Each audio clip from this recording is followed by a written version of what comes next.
चले जाओ। सुदामा जी कहने लगे मैं अपने पितर के पास में धन मांगने के लिए जाऊं? बोले आप धन मांगने के लिए मत जाओ और जाकर के भगवान के दर्शन आप कर आना। सुदामा जी कहने लगे चल ठीक है, तू कहती है तो मैं दर्शन करने के लिए चला जाता हूं, पर देख एक बात और है कि गुरु पिता मित्र के यहाँ पर कोई जावे तो छोटी मोटी भेंट संग ले जावे।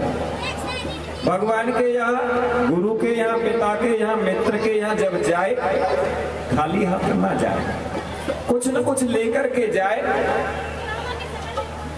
तेरे यहाँ पर कुछ है ले जाने के लिए?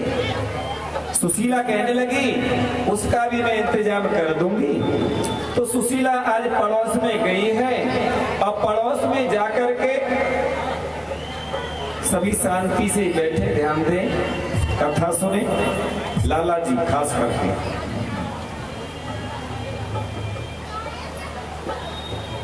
सुशीला बड़ी ही बुद्धिमानी से काम ले रही है। क्यों?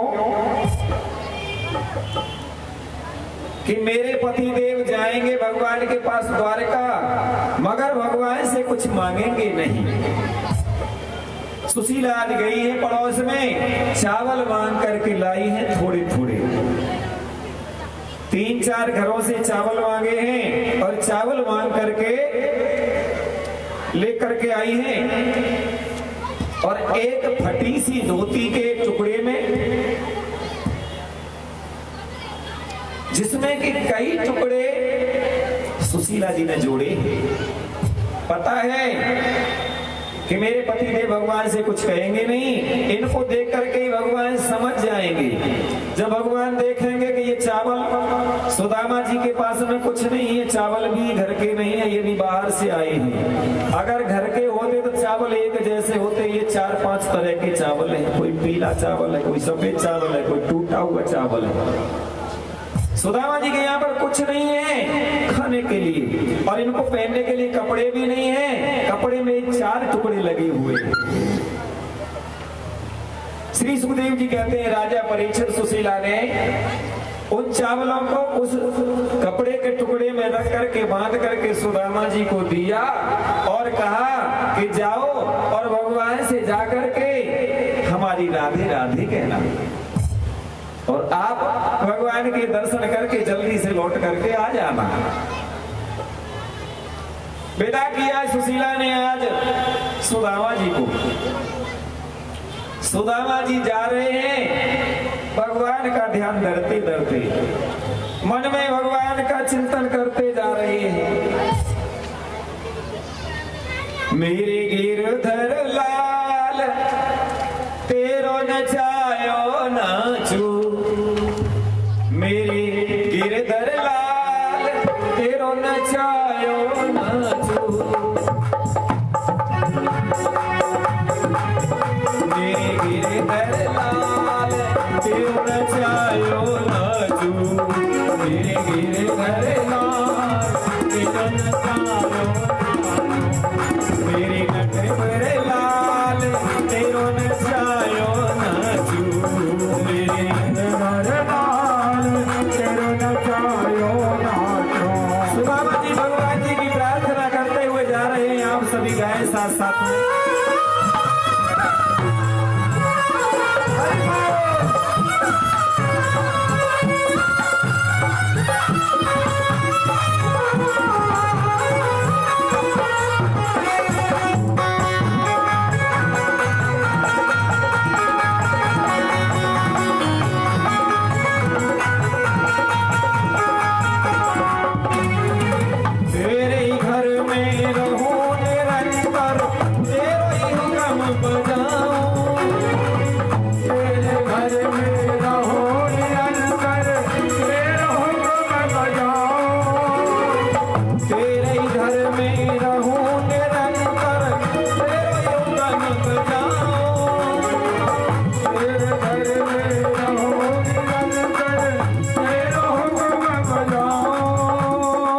तेरे धन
लाल तेरो लचायो राजू मेरे नटवर लाल तेरो लचायो राजू मेरे नटवर लाल तेरो लचायो राजू बोले वृंदावन बिहारी लाल।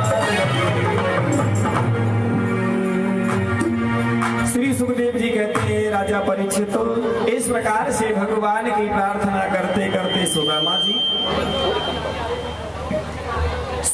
जी एक नदी के किनारे पर पहुंच जाते हैं। नदी के किनारे पर पहुंचे सुदामा जी देखा अरे भैया यहाँ तो कोई नाव वाला भी नहीं है और कैसे ये नदी को पार करूं।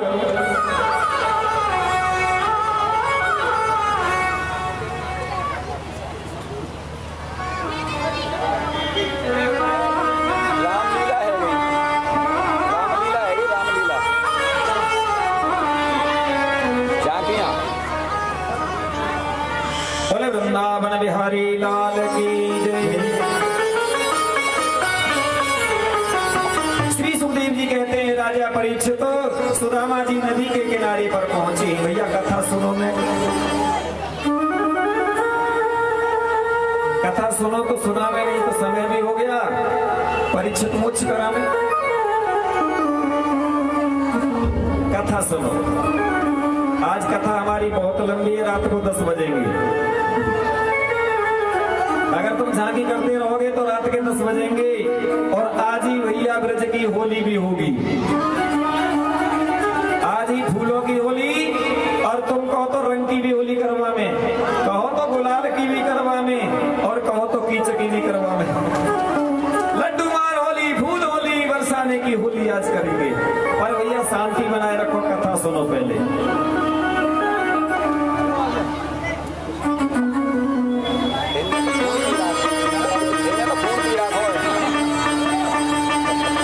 सुदामा जी ठाड़ो है दरवाजे पे।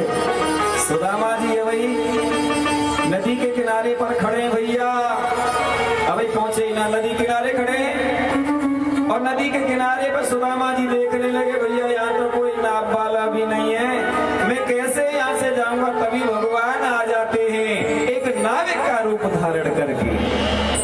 भगवान आ गए, सुदामा जी पहुंचे वो केवट के पास और कहने लगे भैया केवट हमें ये नदी से पार उतार देवो। बोले पंडित जी महाराज हमारा तो काम ही यही है कि हम तो नदी से पार ही उतारे, हमारा तो यही काम है, रोजाना नदी से पार ही उतारते हैं। अब सुदामा जी नाव में बैठ गए। सुदामा जी नाव में बैठ गए और भगवान बने हुए केवट नाव को चलाने लगे। भगवान नाव को चला रहे हैं। केवट कहने लगे बोले भैया पंडित जी महाराज कछु जेब में माल पानी है क्या ना है। बोले भैया माल पानी तो ना है, माल पानी ना तो मैं बिना उतारा ही लिए थोड़ी उतार दूंगा। बोले भैया ऐसा किनारे पहले चलना है, हमें ना जानो, हमें ना जाना भैया, तो हमारे पास कछु है ना, हम उतारा नहीं देंगे कहां से। तो अब सुदामा जी जब उतरने लगे भगवान कहने लगे बोले अच्छा पंडित जी कोई बात नहीं।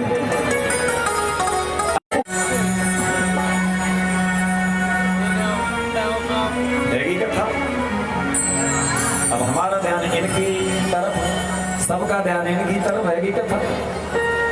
ये समय पे लाया करो, आप जब जरूरत हो तो जब ही लेके आया करो, पहले से लाके मत बिठाया करो, क्योंकि सबका ध्यान इधर वो करवा दो। कोई बात नहीं, कोई बात नहीं, बैठो, मगर ध्यान आप कथा में रखो, इधर आप ध्यान रखो, शांति बनाए रखो भैया। भगवान कहने लगे पंडित जी एक बात बताओ, आपके पास कुछ तो है। बोले मेरे पास में भैया कछु ना है, कछु ना, देख ले मेरे पास में कछु ना है।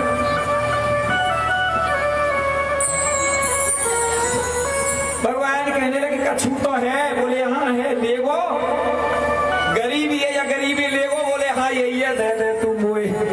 और भगवान ने सुदामा जी की यहीं पर गरीबी को ले लिया।